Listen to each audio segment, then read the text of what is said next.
All right, guys, Ask a Felon back with another one for you. Make sure you guys hit that like, comment, share, subscribe so you can follow me on my story from addiction to prison to recovery. But with that being said, let's go ahead and get into it. What's something people romanticize about being a criminal that is actually miserable? I'd have to say the excitement of being on the run, the adrenaline would be, I guess people romanticize about that, living off the radar, but it's actually miserable because when you're on the run, like you can't make no plans.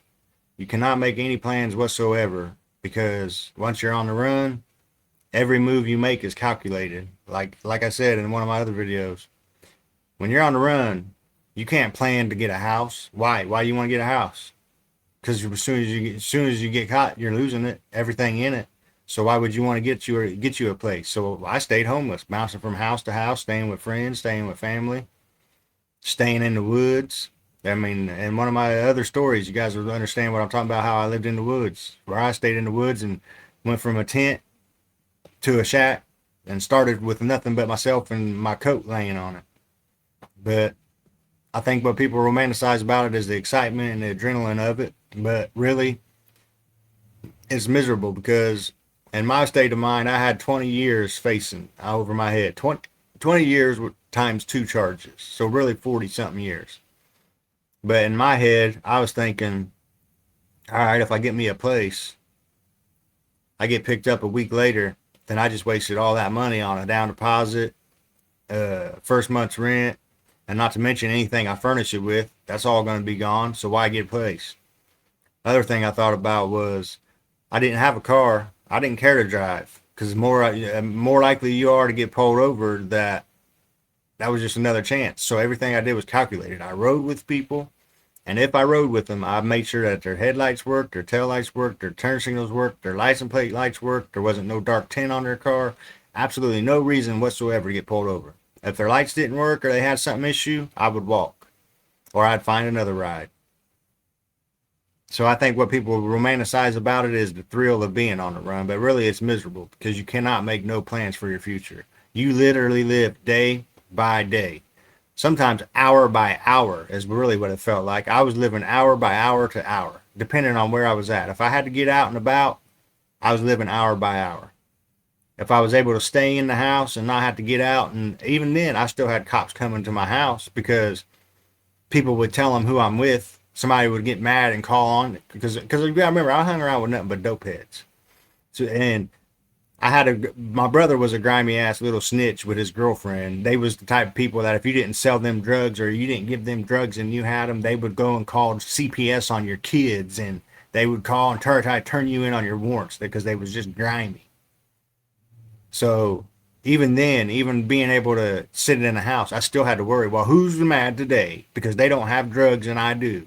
Who's going to call on me? So it got to the point where I eventually said, fuck it. Ain't nobody getting the pleasure of turning me in. I'm turning myself in. If you go back in some of my videos, I've talked about the close calls I've had. I had a close call where they showed up at a house and my mom wouldn't let them come in. So that saved me. I had a close call where I left the dope dealer's house and the cops surrounded his house and I just left there. So that saved me. I just missed them.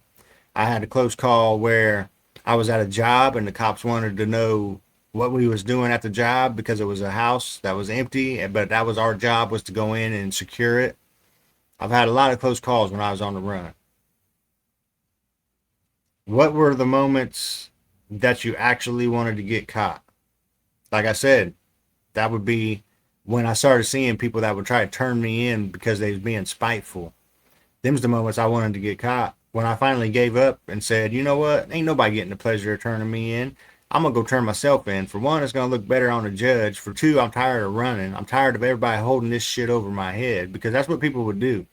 Oh, that you done fucked up. We know you got warrants. And that, you know how many times I heard that?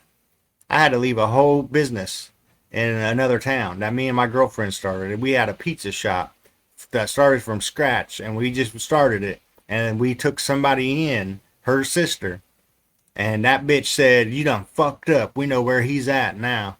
So we left the whole pizza shop, everything as it was, dropped it, and cut out. Never went back to it. The house we was living in, everything. So Them was the moments I wanted to get caught, because it was like, you know what, I ain't letting you catch a little $1,000 reward on my ass, because they had me in the Watchdog Weekly with a reward. So it was like, you know what, no, ain't nobody getting the pleasure of turning me in. I'm gonna do it myself, and it's gonna look better when I do anyway, because the judge is gonna say, well, he turned himself in. And sure enough, it did save me, because after I turned myself in, the judge asked me, where have you been all this time? I said, right here in this town. And he was like, well, you ain't went nowhere in 5 years. And then I got the stories in another video. But yeah, them was the times I wanted to get caught.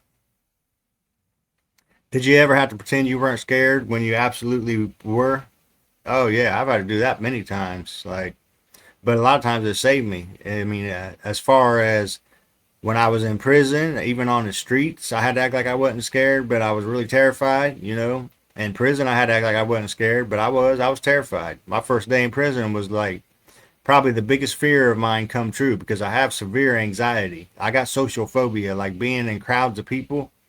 That shit throws me in a panic bad. So imagine that on top of being thrown in with a bunch of criminals who you think are a bunch of killers and a bunch of hard asses that's going to be beating you up and jumping you and shit, you know. But I had to tough up and be like, you know what, I'm carrying myself like I don't give a fuck. Ain't nobody in here going to test me.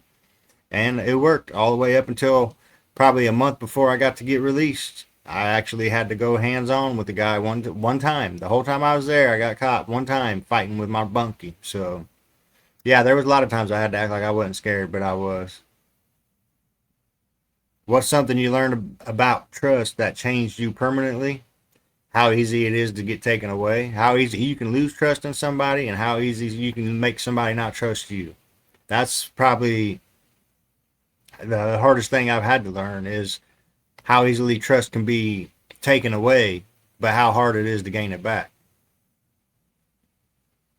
Did you ever look at another criminal and think, I don't want to become that guy? Yeah, I did that all the time. And then when I got my shoes and my feet in their shoes, I started thinking totally different about criminals too, though.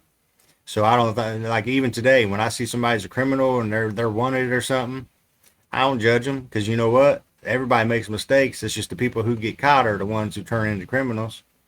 I guarantee there's some people out here who's watching this that just ain't been caught yet. Done a lot of crazy shit, done a lot of shit you probably should be caught and be in trouble for, but you just ain't got caught yet. You got to remember, that's all a criminal is. It's somebody who made a dumb choice and got caught. There's a bunch of people out there in this world who's sneakier and just ain't been caught. So, what was the biggest lie to yourself? That I wasn't addicted to drugs. That was my biggest lie. I used to tell myself all the time, oh, I can quit tomorrow. If I wanted to quit, I could quit. But I ain't going to quit because I'm on the run. You know, it started out being a legit reason why I did drugs, because I didn't have nothing to look forward to but prison. That's absolutely 100% all I had to look forward to was prison when I was out there on the run. There was nothing else I had to look forward to. In my head, there's nothing else out there to look forward to. I'm going to prison any day, any minute I can go to prison. So I stayed high the entire time. But I told myself, if I didn't have these warrants out and I wouldn't have to look forward to prison, I could quit. I could live right. But I didn't realize how hard it would have been. If I didn't get forced to go to prison and get through the withdrawals and get off the drugs, I would have never done it.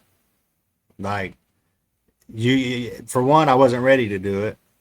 And you ain't never going to quit unless you're ready to. And for two, I wouldn't have been able to make it through the withdrawals. That's what always made me come back to it. Because once I got the withdrawals, it was like, nope, I can't do this. I got to go give me a shot.